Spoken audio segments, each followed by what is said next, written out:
Now, one of these golf clubs from the G425 range from Ping is going straight into my bag without any doubt.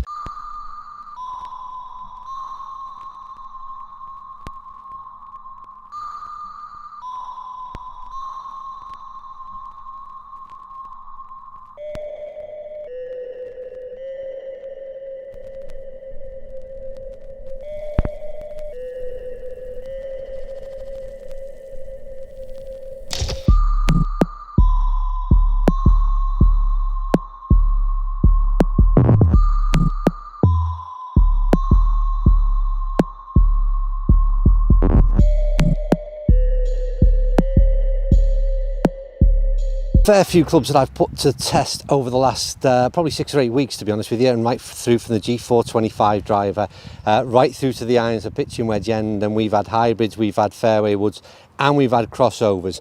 And I will do individual reviews of each of those products. Well, you've seen the driver hopefully, and you've seen the irons, but somewhere in between all that, and that narrows it down to crossover, hybrids and fairways, there's one club which has surprised me, outperform, whatever you want to say, more than any other club within that whole range. I recognise it not only out on the golf course, but also when I analyse dry ball data. So there's going to be a mix of both to form an opinion and tell you why, not only why this average golfer will 100% put this club in his golf bag, but why I reckon I've identified it as a club that the majority of average golfers, if not all, would benefit from having this club in the bag. It's fair to say the driver and the set of irons are something that everybody will carry as part of their makeup in their bag, but there's a lot of gaps in between that we need to fill. And what we choose to make up our 14 clubs can come from a number and a variety of different options. So what I'm going to do first of all, before I tell you what this magic club is, I'm going to take you back out on the golf course and get some feedback from when I played with each of these down at Conway, and I'll give you some immediate response from out on the course before we get back here. Okay, so this time it's a 7 wood.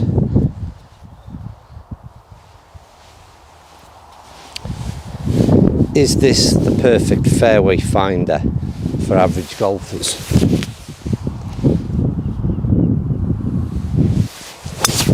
Oh my word. Great alignment aid on the new Ping range, right throughout the fairways, driver, hybrids. Frames it really nice. Do you know what? That is absolutely right down the middle for diddle. And all it's sort of saying to me right now is, and put half a swing on this, let me do the rest and I'll pop this ball out of here, no problem whatsoever. And again, you then go from versatility and back into confidence. Because they're the two things, the two words, key words that I would associate with this club. Anyway, does it get it out the rough? That's the question. I mean, does it get it out? We probably can't even pick that ball flight up on the camera, but seriously, please consider hitting that subscribe button, maybe even hitting that like button. If you don't like what you see, then just hurl abuse in the comment section below. That seems to be, yeah, that's what I'd do. In fact, it's not what I do, but it's what a lot of people do. Right, green is clear. Let's see how we get on. So like I said, giving me confidence. Love the short club in hand. Oh, it's picked it up. Look at the ball flight. Picks it up so easy.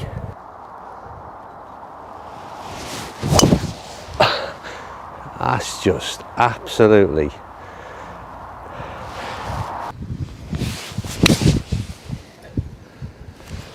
That's a 5-iron out of interest, and you've seen the feedback from out on the course.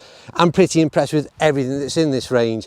So the review would be, as ever, they all seem to be a little bit tedious at the moment where I say how fantastic every golf club is. Because to be fair, they are all performing very well indeed right now. And yes, there are nuances year from year which change and improve slightly, but literally any of those products from that G425 range that you choose to buy, you would not be disappointed with. But there is a thing that needs looking at. I found that I had 4 clubs from this range that all got me to that 195 carry distance. Now, just bear in mind with the carry distance element, everything is going to be relative to swing speed. So it should all relate down to your exact same situation that you might find yourself in. So 4 clubs carried around 195. They all got there in very different ways, and one sticks out a mile as to why it's the best to have in the bag. So I'm going to need to get down to, I think a technical drawing is required and a further explanation. Bear with me on this one.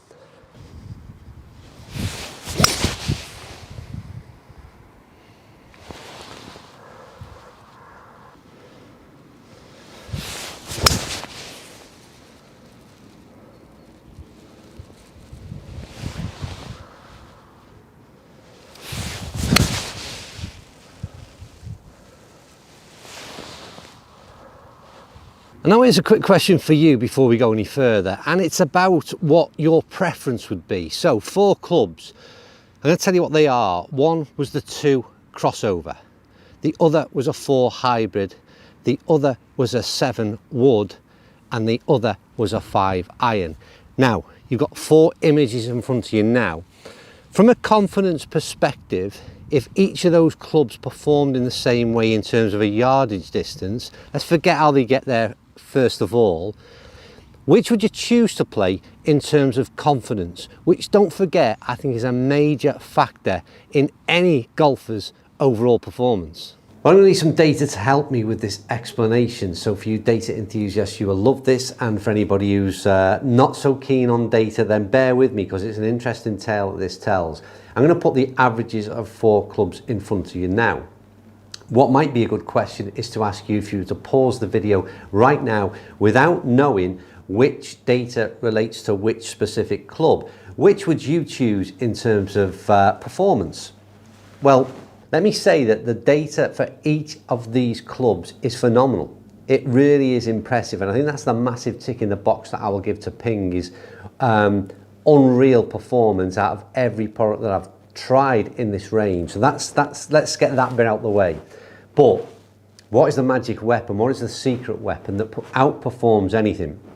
What this also does at the end of all this, you will see that once again confirms that for all those people that are loft obsessed, this dispels that myth once again that it's the balance between what the loft is and how the club is put together in terms of its CG placements and all those other factors that really impact on the overall performance. So that 2 iron is that bottom number, club head speed 84.9. Slightly longer carry on this one than the others, and maybe it's the 3 iron that would have been the fairer assessment in all this, but it's the 2 that I had in hand. Peak height of 73 feet, 132 ball speed, 37.5 launch. Land angle, sorry, an 11-degree launch and 3/8 spin. A fantastic number off this type of club. But there are some things there that you will notice that are not perhaps ideal for what most average golfers are looking for. You then move up, next set of numbers up is the 4 hybrid. You start to see exactly the same club head speed, interestingly. Carry 192, peak height jumps up considerably to 86, ball speed still very good. Land angle improves at 42.2. Spinning at 4.2. Fantastic numbers for a 4 hybrid, I hear you say. Yeah, you'd be right. 5 iron comes up next. I think this is probably, a big surprise just how well the 5 iron did perform. I said that in the initial review. Again, club head speed remains fairly constant. 193 carry, 90 peak height, 129 ball speed, 43 land angle, 14.1 launch, 4.3 spin. Unreal numbers for any 5 iron in my opinion, let alone what is a game improvement iron. And on top of that tree is the 7 wood. It is the secret weapon, and let me explain as to why it is. The club head speed increases because we've got a longer shaft, so that makes sense. Not a longer shaft to a degree where it starts to become you're worrying about control, so still a lot shorter than what you would find in a 5 or a 3 wood. However, carry becomes 196. Right in amongst it, right in that changeover period. Like I said in the video, if you're looking to blend your irons, then maybe I'd stop at a 6 iron and I would be straight in to this 7 wood. And here's why I'd have this as opposed to the 5 iron. Peak height 117 feet, ball speed's 134, land angle 50 degrees. this thing is coming down at an angle. It is stopping. Apart from the number I'm going to tell you in a minute, 16.1 launch, it's getting up and out there, and then it's spinning at 5.2. Them numbers, so you're looking at the transition from your longest iron in the bag that perhaps, like I said in this instance, would be a 6 iron. I've got the option of a 5 iron, which has got some great numbers, but I've got the option of a 7 wood, which goes back to that first question. Choice of confidence between a 7 wood, the mass of a 7 wood, or a 5 iron. Which would you prefer to hit? Well, for me, first of all, I don't think I can miss with the 7 wood. So that's the first thing. It gives me much more confidence that I'm swinging a club, putting a club on ball or club head on ball with the mass that a 7 wood has. So that's a massive thing for me, first of all. Then I'm looking at how this ball launches. As an average golfer, and all of us who perhaps struggle with club head speed, we need help and assistance with launching the ball, getting it up in the air. 16.1 launch with this type of lofted club is incredible. Peak height, 117 feet. That is like literally going into orbit without sticking there, without hovering. It's going forward and it's going up. And then it's coming down at an angle of 50 degrees. So again, compare that to everything else that's in that list. And then it's spinning at 5.2. So if you're playing that on into a green at whatever it is, 200-yard carry, a real difficult distance, and again, don't forget this is all relative to your particular club head speed. So you might have this problem at 170 yards, at 180 yards, at 190 yards, and in my case it's at that 200 yard. It's that transition from the longest iron in the bag to what you next put in. So I'm wanting help. It's launching, it's coming in at a land angle, it's spinning, the ball speeds are incredible. I found this such a versatile club to use both off the tee on par 4s, into long par 3s, playing in as your possibly second shot into a long par 5 perhaps. So it's got so many options as to where you can use it. Unreal performance, I can't speak highly enough. When I did all the testing, this club stuck out a mile for me, and as I said earlier on the video, it will be going in my bag for 21. There's no hesitation there whatsoever. I'm going to finish with one, let's say, I like that word caveat, and that is the only consideration you might give, it's for people who are looking for a different ball flight. So this is extremely high, potentially down the links at Conway with that wind gusting. Maybe the odd few of you wouldn't want this club in the bag. But we've got to consider, who do I create these videos for? It's for average golfers, and for most of us, this will be a benefit to have it in the bag. Not many of us are looking to flight that ball down. More of us want help with launch, help with getting that ball up and out there.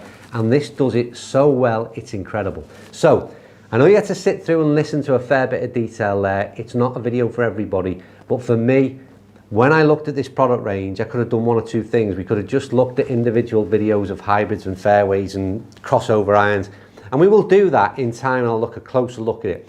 But when I seen how much this one stuck out, I thought I've just got to put something together where, when I seen the data as well, marry up with what I've seen on the course, I thought this is one I want to share with average golfers. And I think that if you're going to consider buying any new club this year, go and get yourself a 7 wood, and perhaps the PING G425 7 wood is the one to put in the bag. It certainly is for me anyway.